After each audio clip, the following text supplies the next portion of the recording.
back to my channel. So today I thought of explaining models of community organization. So why we are making a model? So what is the importance of a model? So model is a thing which is actually helping us to look into a complex reality, or else we can say that model help us to understand this complex reality into a very simple form. Okay, and also model actually helping us to find the strategy to complete certain vision which we have. Okay, so several models actually emerged in community organization, but today we are going to explain Rothman model of community organization, which is actually widely accepted, and from the perspective of UGC NET examination it is very important. Usually I think many UGC NET examination they asked about Rothman model of community organization. First model which was proposed by Rothman is social planning. So social planning is refers to a types of community work where the worker and agency tries to undertake one exercise for evaluating welfare activities and services which are actually existing in the community. Okay, so if there is no particular services, they will try to give a blueprint for making more efficient delivery of services. So that is called social planning. Okay, or else we can say that it is actually concerned with social problem. Okay, second model is social action model, and this model is actually widely used in 1960s. This has been used to readdress the social problem and try to distribute, or we can say that redistribute, power and resources to the poor and powerless people. In this model, the community organizer tried to make more pressure onto the power structure to give demands. Okay, moving on to the third model, that is locality development model. So this model is actually working with community groups, and it is originated from traditional community practices. So here in this locality development model, the major focus is onto the community building. Okay, and they gave more importance to the leadership development and education of the participant. Okay, so that was actually the main focus onto the locality development model for the leadership development and education of the participant. So the basic belief of locality development model is that each and every community has certain problems. Okay, each and every community has certain needs and problems, and if the community members actually realize this problem and if they comes together and work democratically for changing these particular problems or work for their need, then they can make a drastic change in their community. Okay, and they can improve the quality of their life. So here the role of community organizer is to encourage and guide the community members to participate to develop their community, and also community organizer can seek the help of different agencies who can provide different service to the community, and through these services and through the help of community organizer they can develop their community and also they can increase their quality of life. Okay. Fourth model is community partnership or coalition. Here we already discussed three approaches in community, that is social planning, social action model, and also locality development. So sometimes the two approaches is actually combined together. Say for example, in this coalition, we can say that social planning and locality development approaches actually taking together for addressing certain problem. Here we can actually take the help of the community members who are actually facing same problem. So say for example, if they are facing like illiteracy, or we can say that drug abuse or something, it's some problem which they are actually facing commonly. So we can ask the help of them and they can they can act together to solve these particular problems. Okay, so combining two approaches is actually called the model of community partnership or coalition. There are certain characteristics needed for a community organizer. We can check what are the characteristics which is needed for a community organizer. First characteristics, curiosity. So the function of an organizer is to raise questions that agitate, that break through the accepted pattern, and he goes forth with the question and suspects that there are no answers but only further questions. Next one, imagination. To the organizer, imagination is not only a mental creation but something deeper, and it ignites and feeds the force that drive him to organize for change. And to realistically appraise and anticipate the probable reaction of the resisting force, he must be able to identify with them too in his imagination and foresee their reaction to his action. Next one is a sense of humor. Humor is essential to successful tactician, for the most potent weapon known to mankind are satire and ridicule, and it enables him to maintain his perspective and see himself for what he really is. Last one, free and open mind. He must have a flexible personality, not a rigid structure that breaks down when something unexpected happens. The organizer, while working with the community, does not have any hidden agenda or preconceived ideas. So moving on to the skills that are needed for a community organizer. The first skill which is actually needed for a community organizer is problem analysis. So as a community organizer, we should be in a position to identify the problems which are actually existing in the community, and we need to make the people to understand these problems, and then we need to analyze and we need to prioritize the problem, and we actually into the position to mobilize the resources. So as a community organizer, we need the first skill called problem analysis. Okay, so first we need to identify the problem, then we need to analyze all this problem. Okay, then only we can take another step of solving this particular problem with the help of community people. Okay. So the second skill which is actually needed for a community organizer is resource mobilization. So when a problem is emerged, we actually need a resources. The resources can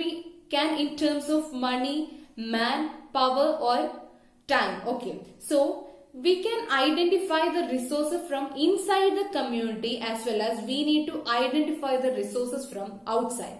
And in another hand, we can say that we need to encourage the community members to identify the resources which is actually very useful to solve this particular problem that is existing in our community. Okay, next skill is actually needed is conflict resolution. So when you are entering into a community, there can be a problem. Okay, we can say that one affected people because of certain problem, and this problem can happen because of the causes made by certain other people, or we can say that system. So here one affected person can be there, affected group of people can be there. Here one causes of this effect can be there, right? So there is a chance for the conflict between this cause and effect. Okay, so here what the community organizer need to do, they should understand what is actually the conflict between these people, and instead of making the conflict into a worse situation, the community organizer should work for solving,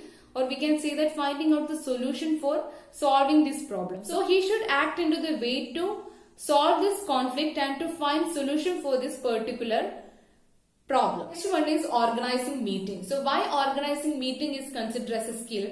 Because the transparency is needed between the community organizer and the community members, because we need to understand the both side and what are the things the community organizer actually trying to plan, and what all are the ideas actually from community member side. So we need to share everything which is actually from community organizer side and also people side for the transparency, and this transparency only happen if you are making a meeting, or else we can say that organized meeting. Next one is writing report. So why writing report is considered as one of the important thing? Because we need to make a documentation of each and everything which we have done in community for the future reference, and also for understanding what are the things that we actually done.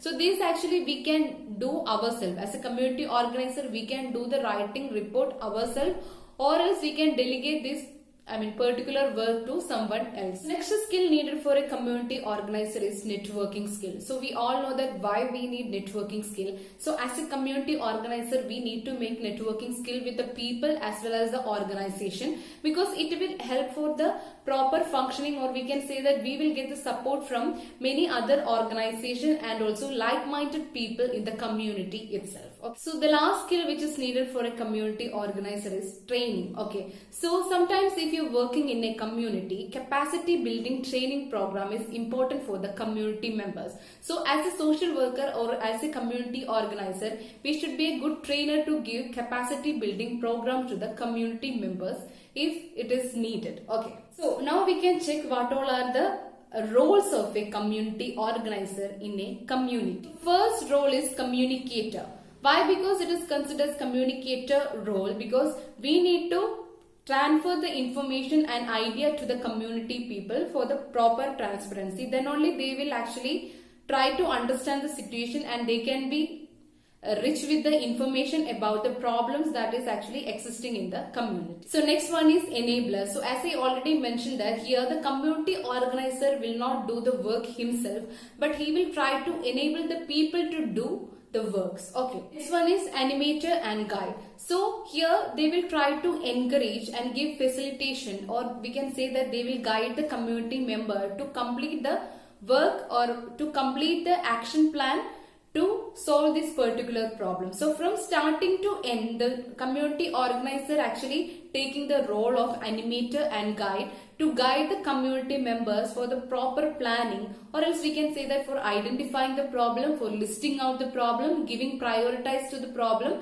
From starting to end, the community organizer is just guiding them or encouraging them or helping them to understand the situations in the community. Okay. Next one, the role of counselor. So there can be some problems in community and each individual and group have certain problems. So at the same time, the community organizer should give the proper counseling for for moving into the proper direction to solve this particular problem. So the next role of a community organizer is considered as collaborator.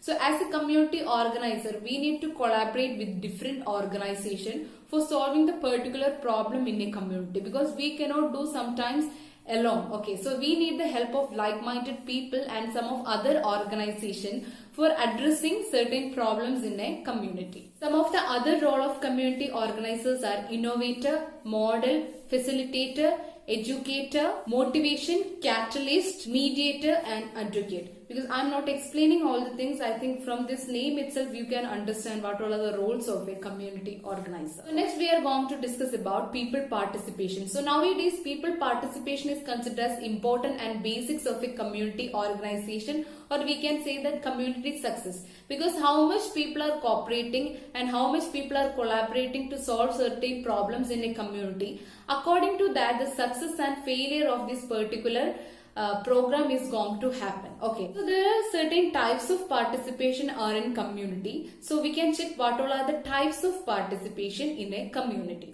First one, self-mobilization. People may participate by taking initiative independent of external institutions to change the system. Next one, interactive participation. So people participate in joint analysis which leads to action plan and the formation of new local groups or strengthening of existing ones. Last one, functional participation. People participate by forming groups to meet predetermined objectives related to the project, and which can involve development and promotion of externally initiated social organizations. These all are the major points for today's class. Tomorrow we can discuss about the PRA tool. So thank you so much for watching my channel, and if you have any doubt you can mail me in this mail ID, or else you can comment me in this video below. Thank you so much.